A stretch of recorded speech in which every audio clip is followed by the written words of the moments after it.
Welcome to Complete Telltales channel. We hope you enjoy watching our video. At every Thanksgiving dinner, there's always that one relative who makes a joke that goes just a bit too far.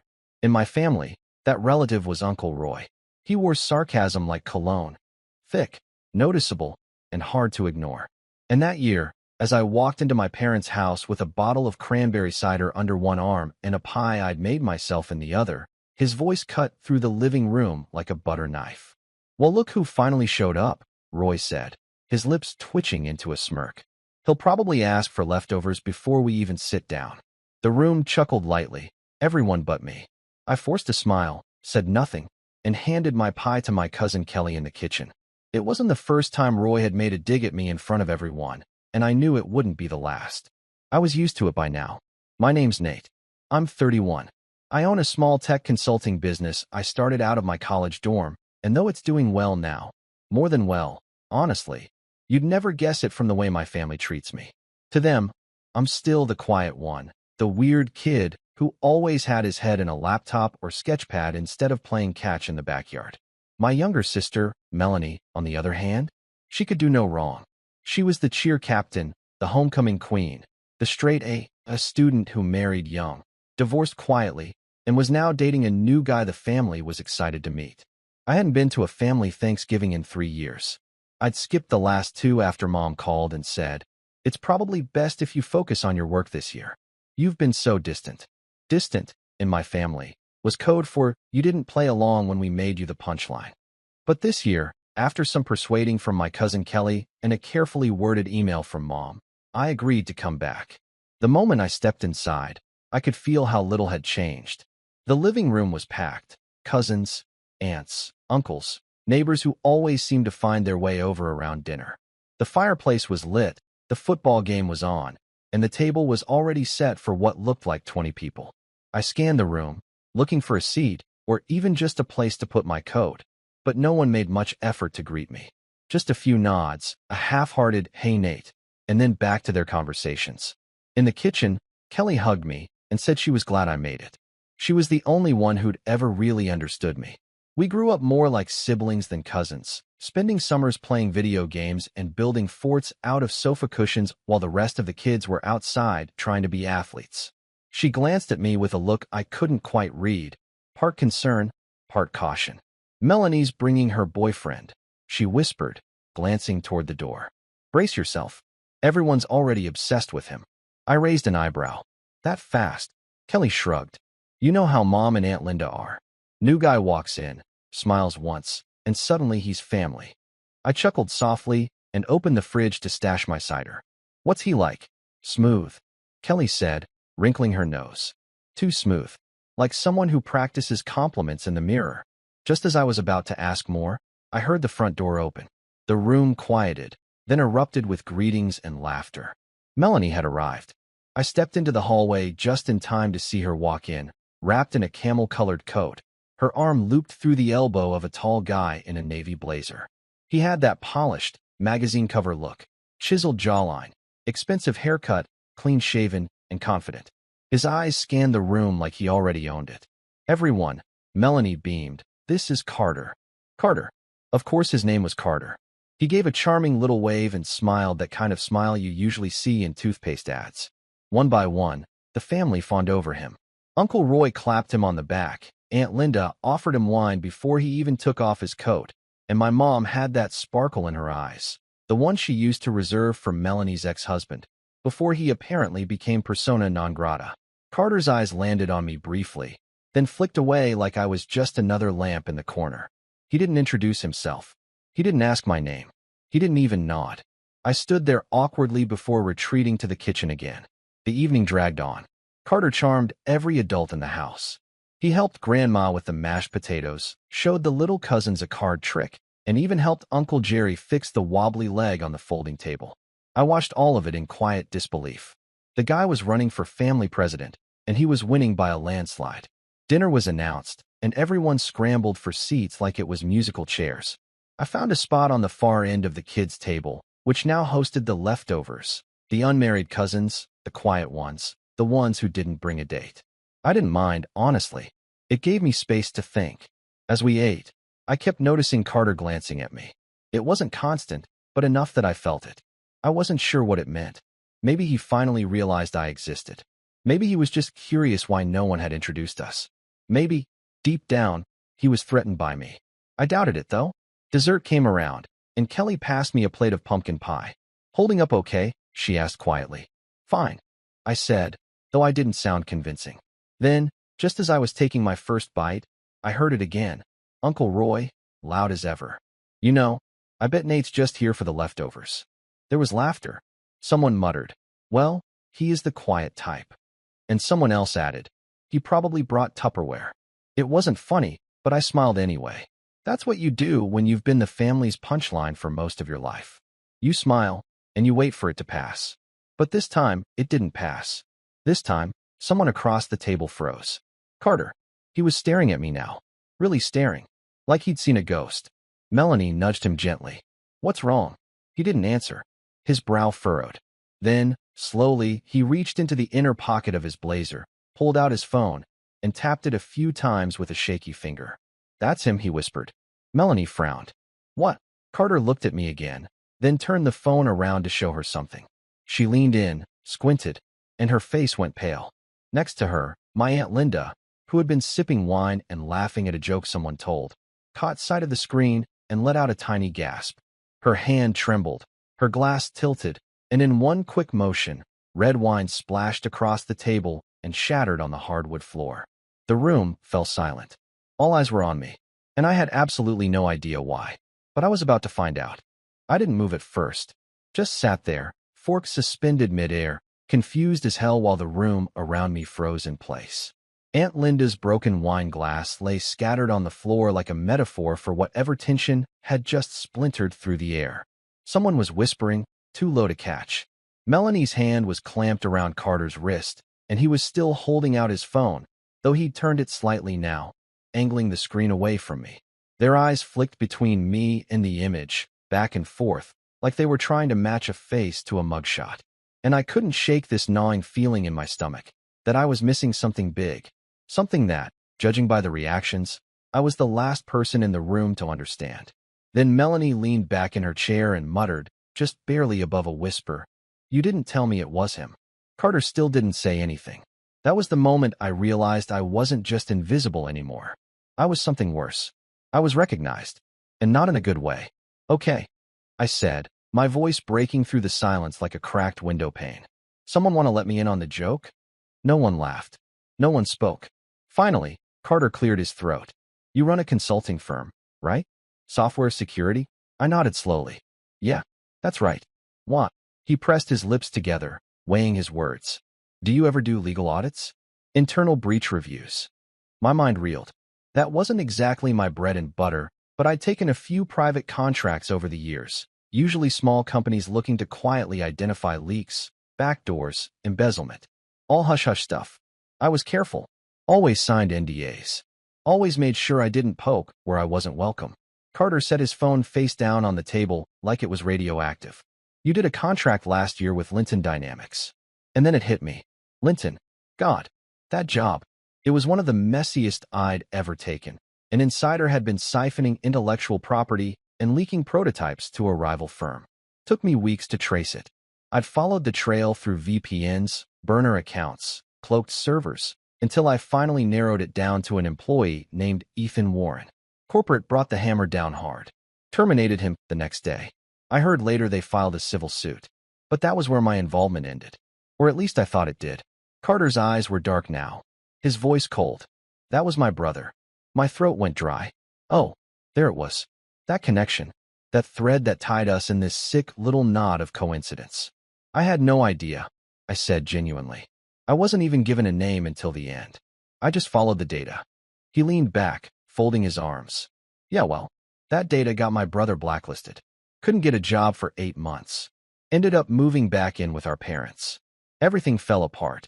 I looked at Melanie, who was now staring at me like I was radioactive. Like I'd poisoned her perfect little dinner with truth.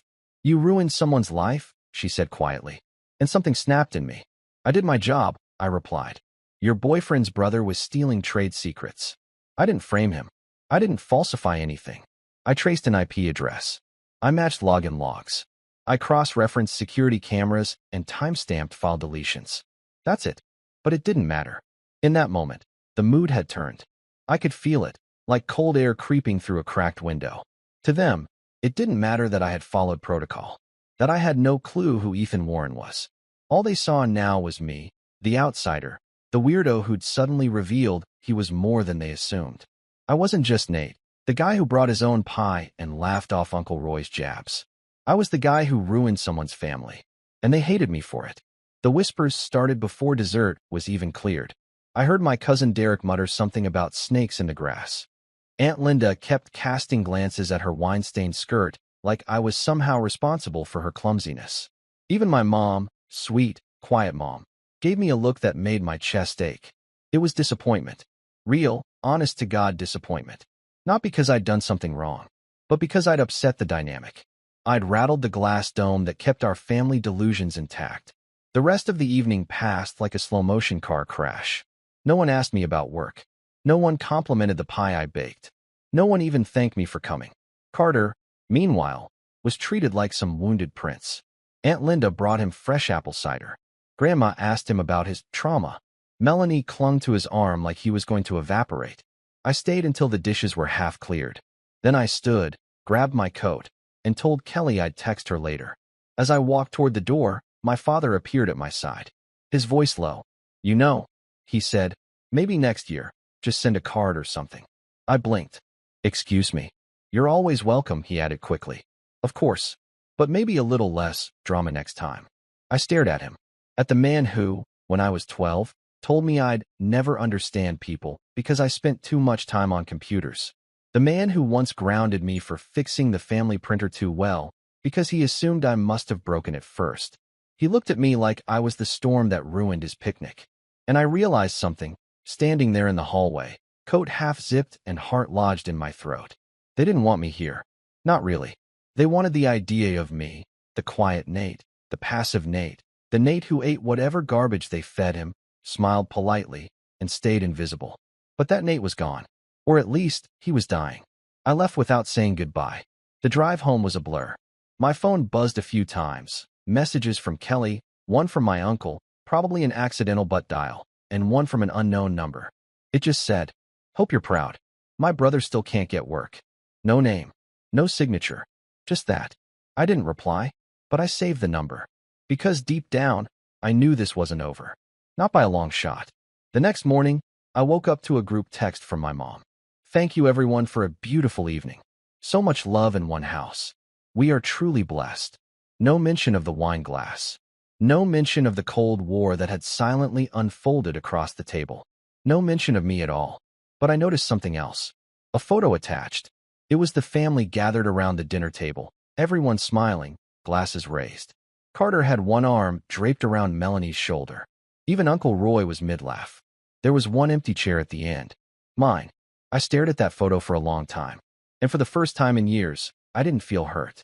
I felt clarity. This family had never really seen me. Not for who I was. They'd seen a placeholder. A scapegoat. A background character in the Melanie show. And for years, I'd accepted that. I'd made peace with being the quiet one. But now I was awake. Now I was done. And if they thought the drama ended with a snide remark and an awkward dinner, they were sorely mistaken. Because I hadn't even started yet. When I woke up the next morning, I didn't reach for my phone. I didn't check my emails or scroll through my messages or see how many comments had piled up in the family group chat. I just lay there, staring at the ceiling, my hands behind my head, and let the silence sit heavy on my chest. The photo. That cursed photo of everyone smiling around the table, with that one empty chair at the far end. My chair. It kept flashing in my head like a screensaver I couldn't turn off. Part of me wanted to laugh. I mean, what had I really expected? A hero's welcome? A warm hug? "Oh, we're proud of you, Nate." Please. I'd been invisible for so long that even my absence at the table didn't earn a second glance. Just a hole in the photo and a reminder that I didn't belong. But still, it hurt. The deeper cut, though, was Dad's comment. "You're always welcome, but maybe a little less drama next time." That one kept echoing like a looped voicemail in my head. I hadn't brought drama. I hadn't even said anything at dinner. All I'd done was exist, and that alone had been enough to fracture the illusion they worked so hard to maintain. And that's when I realized I wasn't at rock bottom because of what happened at Thanksgiving. I'd already been at rock bottom for years. I'd just never noticed because I'd gotten comfortable living there. That was the first time in a long while that I actually cried. Not loud, not messy, just tears slipping out quietly while I stared up at the ceiling. Because I wasn't sad for them. I was sad for me, for all the years I'd wasted trying to make people like that see me, respect me, love me, and they never would. Not really. Not unless I stayed in the little box they'd built for me. And I was done shrinking to fit. So that morning, I did something I hadn't done in a long time. I pulled out my old whiteboard from the back of the closet, dusted it off, and wrote one word in the middle in all caps. Build. I didn't know what it meant yet. Not fully, but I knew I needed something to ground me. A reason to stop letting other people define my worth. Over the next few weeks, I threw myself into my work like a man possessed. Not out of spite, not out of bitterness, but because for the first time in forever, I realized how much I'd been holding back. Playing small, avoiding the spotlight out of some twisted loyalty to people who were only ever comfortable when I was beneath them. My consulting firm had been steady for years. I had 4 remote contractors, 2 regular clients, and a couple of passive income projects that brought in just enough to live comfortably. I wasn't flashy. I didn't drive a Tesla. I didn't post motivational quotes on LinkedIn. I just solved problems and got paid for it. But something about Carter, about the way he looked at me when he realized who I was, lit a fire under me. That kind of fear, that kind of recognition, I wanted more of that. Not because I liked being feared, but because it meant I was finally seen. So I started saying yes to things I used to dodge. Bigger contracts, public case studies, a guest podcast appearance on a cybersecurity channel that used to terrify me just thinking about it. I rewrote my company's website from scratch, cleaned up the branding, hired a designer to make it look sleek. I dropped the passive freelancer tone and embraced the fact that I was a business owner. And slowly, things started to shift. By January, I'd landed a massive contract with a fintech company that needed a full audit of their internal systems. It was 6 figures, stretched over 4 months, and required me to hire 2 new people. I brought in Ava, a brilliant XNSA analyst, and Jay, a self-taught wizard from India who could crack any network in 10 minutes flat. We worked long hours, late nights, weekends, but for the first time in years, I loved it. I wasn't hiding anymore, and it wasn't just work. I started doing little things for myself again, stuff I hadn't made time for in years. I took long walks in the evening with a podcast in my ears and the cold air biting at my face. I signed up for cooking classes and learned how to make real ramen. I even joined a local meetup for tech entrepreneurs, even though networking events usually made my skin crawl. That's where I met Elise. She was quiet, sharp, and ran a startup focused on helping nonprofit orgs with digital infrastructure. We bumped into each other at the coffee table during a seminar on client scaling, and ended up talking for an hour about how broken email marketing platforms were. We swapped numbers. 2 days later, we got pho. A week after that, we watched bad horror movies on her couch until 2 a.m. It wasn't love at first sight, but it was real, and honest, and calm. And for a guy who'd grown up in chaos, quiet love felt like revolution. Around March, I got an email that made me pause. It was from Melanie. Just 3 words. Can we talk? I stared at it for 10 full minutes. She hadn't reached out since Thanksgiving. Not even a Merry Christmas. And now this. Against my better judgment, I replied. She called that night. Her voice was softer than I remembered. More unsure. She apologized. Said she'd had time to reflect. That Carter had twisted the story. That maybe she hadn't seen the full picture. That maybe, just maybe, I hadn't been treated fairly by the family. But even as she spoke, I could feel it. The hesitation. The undercurrent of something unspoken. And sure enough, 5 minutes later, she said it. Carter's starting a new business, she said carefully. It's tech-based, cybersecurity adjacent. He wanted to see if you might advise. I didn't respond right away, not because I was surprised, but because I was trying to process the sheer audacity. After all that, after the silent treatment, the stares, the betrayal, now I was useful again. I'll think about it, I said flatly. But I already knew the answer. That night, I pulled out the whiteboard again, wrote a new word beneath build. Remember, because I knew myself. I knew how easy it would be to slip back into old patterns, to chase scraps of approval from people who didn't deserve it. to forget the way they made me feel when all I'd done was exist. I wasn't going to let that happen. Not this time. 2 days later, I sent Melanie a polite decline. I told her I was busy, overbooked, couldn't take on new clients. She replied with a thumbs-up emoji. No words. Just that. I laughed when I saw it. And then I got back to work. By April, I tripled my revenue. By May, I was flying to New York to speak on a panel at a tech conference I used to watch on YouTube like a dreamer peeking through glass. And when the family reunion invite showed up in June, signed by Uncle Roy himself, complete with a list of volunteer roles that needed filling, I smiled, folded it neatly, and dropped it in the shredder without a second thought. Because I wasn't done rising. The email came on a Tuesday morning. Subject line, opportunity for collaboration. It was from Carter Warren. I stared at the screen for a long while before opening it. The name alone felt like a ghost creeping through my inbox. After months of silence, after the dinner, the texts, the accusations, he had finally reached out himself. The body of the message was stiffly professional. No, hey Nate. No acknowledgement of our personal history. No reference to Thanksgiving or what had happened between us. Just a brief intro, a summary of his new tech venture, and a polite request to hop on a call and discuss potential synergies. It ended with his Calendly link. I didn't respond right away. Instead, I leaned back in my chair and let it sink in. This wasn't just business. This was strategic. The kind of calculated move someone makes when they realize the only person who can help them is the one they tried to bury 6 months ago. And now? Now they needed me. That's when the idea started to form. Not a full plan yet, just the spark of one. A quiet, glowing ember of possibility. Because here's the thing, I didn't need to ruin Carter. I didn't need to smear his name or dig up dirt or hack his project into oblivion. I just needed to let him talk. And that would be enough. I clicked the link and booked the call. Friday at 3 p.m. The next few days, I started preparing, not just for the meeting, but for something bigger. Something precise. Patient. This wasn't just about Carter anymore. This was about the whole system that had propped him up. The family that had worshipped him instantly while dismissing me for decades.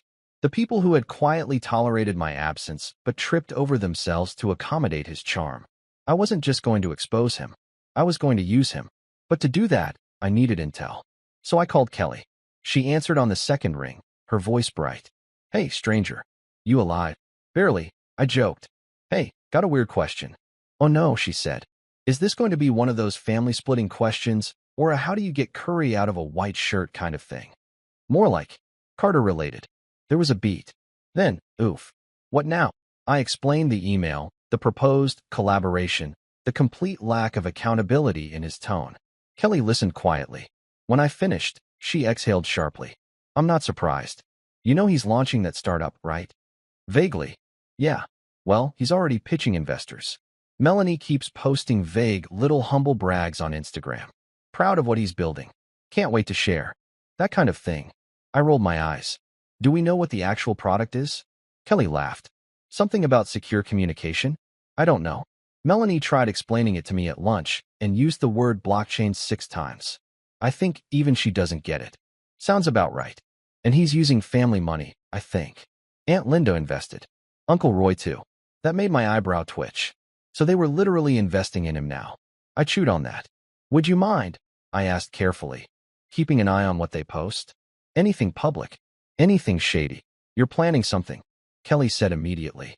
Your voice does this thing when you're scheming. It gets all flat. Maybe, I said. I'm just watching for now. She paused. Do I get to be your sidekick? I grinned. You already are. The call on Friday started off dull. Carter logged in 2 minutes late, his face perfectly lit, his background clean and curated.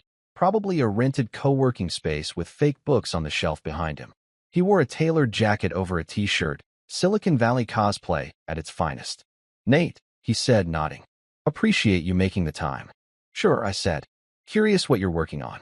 He launched into a rehearsed pitch, his voice smooth, confident, practiced. A new app that would revolutionize private communication. Decentralized architecture. End-to-end encryption.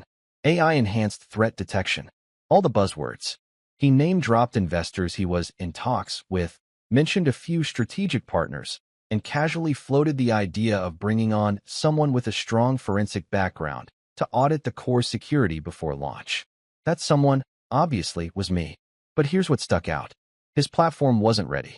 In fact, it wasn't even built. He was pitching wireframes and vaporware, just a glossy deck and a few UI mockups. The backend wasn't done. The encryption libraries were open source, with no custom implementation. And the AI threat detection? Pure fantasy at this stage. I kept my face neutral the whole time. When he finished, I asked a few questions, basic ones, deliberately naive. He answered confidently, but his replies were vague, non-technical. He didn't understand the infrastructure he was claiming to build, which meant one thing: he was lying to someone, either the investors, the family, or both. After 30 minutes, we wrapped. I'll think about it, I told him. Appreciate the walkthrough. Of course, he said, smiling. Would love to have someone like you on the team. As the call ended, I took a screenshot of the deck he'd shared on screen, just a glimpse, but enough to trace. Over the next week, I began digging. Quietly, carefully, using the few details from the deck and the company name he'd dropped, CipherSet. I found their website. It was sleek but hollow, full of aspirational language and empty promises. I ran a WHOS lookup on the domain, registered to a shell company in Delaware. Classic. Then I searched public business registries. Carter wasn't listed as a founder. Some guy named Victor Harper was. A name I didn't recognize. I dug deeper. Victor Harper had 2 other LLCs, both dissolved. One had been investigated for securities fraud. Quietly. No charges filed. I started connecting the dots. This wasn't just a tech bro with a dream. This was a puppet. Or worse, a front. And Carter? He was either clueless or complicit. Either way, it was gold. By the end of the month, I'd assembled a neat little folder of everything I'd found: investor slides, fake metrics, registration details, and even a few public testimonials on the website that, when reverse image searched, turned out to be AI-generated headshots. I had the kindling. Now I needed the match. That's when Kelly came through again. She texted me a screenshot from Melanie's Instagram. It was a boomerang video of champagne flutes clinking over a caption that read, "Celebrating our seed round, $350K raised, and just getting started." That was the confirmation I needed. They weren't just talking to investors anymore. They had funding, and they were using that funding, based on false claims, fake prototypes, and fake endorsements. Legally, that was a minefield. I consulted a lawyer I knew, a discreet, brilliant guy named Marco I'd worked with during the Linton job. I told him I had a client who might be exposed to an investment built on deceptive materials. I didn't name names. I just asked what the reporting thresholds were. Marco didn't even hesitate. If someone's misrepresenting their product to raise money, and you can prove it, you have enough to go to the SEC or even the FTC, depending on the scale. Investors can sue for damages. Founders can be held liable. I nodded slowly. Even if it's just family and friends investing, doesn't matter. Fraud is fraud. I thanked him. Then I called Kelly again. I need names, I said. Everyone in the family who's put money into CipherSet. She didn't ask why, just said, "Give me a day." When she got back to me, the list was longer than I expected. Uncle Roy, $50,000. Aunt Linda, $35,000. Grandma, even $10,000. One of our cousins, $25,000 from his college fund. They'd all bet on Carter. And none of them knew they were holding a grenade. I didn't feel smug. I didn't feel angry. I felt ready. I wasn't going to ruin Carter out of spite. I was going to shine a light on the truth. Let the consequences fall where they may. Because for the first time in my life, I wasn't reacting. I was strategizing. And the next move was mine. I didn't confront anyone right away. That was the hardest part, sitting on the truth while everyone around me strutted, bragged, and congratulated themselves. Melanie kept posting updates about late nights and building something meaningful. Aunt Linda shared an article about women supporting startups, tagging Carter and adding a heart. Uncle Roy told anyone who would listen that he'd finally invested in something that mattered. And I let them. Because the thing about truth is, it doesn't need theatrics. It just needs timing. The moment came sooner than I expected. In early July, I got an email invitation that made me laugh out loud. CipherSet was hosting a friends and family progress night. A casual showcase. Light demos. Drinks. Networking. Melanie forwarded it to me with a chirpy note. "You should come. Carter would love to show you what they've built." That line, "what they've built," sealed it. I replied yes. Not because I wanted to reconcile. Not because I wanted approval, but because this was the cleanest way to end it. The event was held in a rented event space downtown, all exposed brick and hanging lights. The kind of place that looked impressive in photos and hollow in reality. There was a banner with Cypher Set's logo printed far too large for the room, a folding table with branded pamphlets, and a monitor looping the same animated mock-up over and over. I arrived 10 minutes early. Carter spotted me immediately. His smile froze for half a second before snapping back into place. He walked over, hand outstretched, voice booming like we were old friends. "Nate, glad you could make it." I shook his hand. Calm, polite, wouldn't miss it. Melanie hugged me next. Too tight, too rehearsed. "I'm really glad you're here," she said, as if that erased months of silence. "Me too," I replied. The room filled quickly. Family, a few local business people, and, this surprised me, 2 men in suits who definitely weren't relatives. One of them was Victor Harper. I recognized him immediately from my research. Same face, same slick confidence, same eyes that never quite settled on anyone. Carter took the stage around 7. He gave a speech about vision, trust, and the future of privacy. He talked about integrity, about doing things the right way. I watched Uncle Roy nod along, arms crossed, proud. Aunt Linda dabbed at her eyes like she was watching a graduation. When Carter finished, the room applauded. Glasses clinked. Music came back on. Then Carter said, "And now, we're going to do a brief live walkthrough of our security framework. Nate here has been advising us informally, and he's agreed to say a few words." That was new. Melanie turned to me, eyes wide. "What?" I stood up slowly. Carter smiled at me, the same smile he'd worn at Thanksgiving. Confident. Certain. He thought he'd put me on the spot. Thought I'd freeze or deflect or play small like I always used to. Instead, I stepped forward. "Thanks, Carter," I said evenly. "I actually haven't advised Cypher Set. But since everyone's here, I think it's a good time to clarify a few things." The room quieted. I plugged a flash drive into the monitor. The screen changed. Instead of Cypher Set's looping animation, a simple slide appeared. "Let's start with the basics," I said.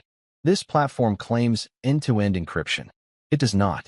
It uses an unmodified open-source library with known vulnerabilities, last patched 18 months ago." Murmurs. Carter stiffened. "Nate, this isn't." I raised a hand. "I'm not finished." Next slide. "These user testimonials? Generated. Stock photos. Reverse searchable." Another slide. "These performance metrics? Projections presented as current data. That's misrepresentation." Victor Harper shifted uncomfortably. I kept going. Calm. Precise. No insults. No emotion. I explained the shell company. The dissolved LLCs.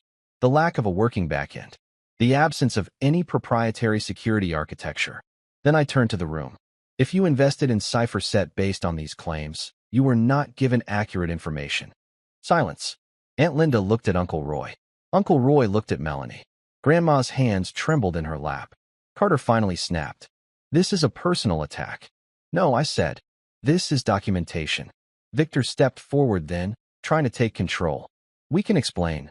"That won't be necessary," said one of the men in suits. He stood, pulling out a badge. "SEC," he said simply. "We've been reviewing Cypher Set for a few weeks. This presentation confirms several concerns." The room erupted. Questions. Gasps. Someone dropped a glass. Melanie looked like she'd been slapped. Carter went pale. Victor started talking fast. Too fast. The agents asked for documents. Phones. Laptops. I stepped back, letting it unfold without me. I didn't gloat. I didn't smile. I just watched the truth do what it always does when it finally gets air. The fallout was swift. Cypher Set's accounts were frozen, pending investigation. Investors were notified. Lawyers got involved. Victor disappeared within a week. Carter was left holding the wreckage.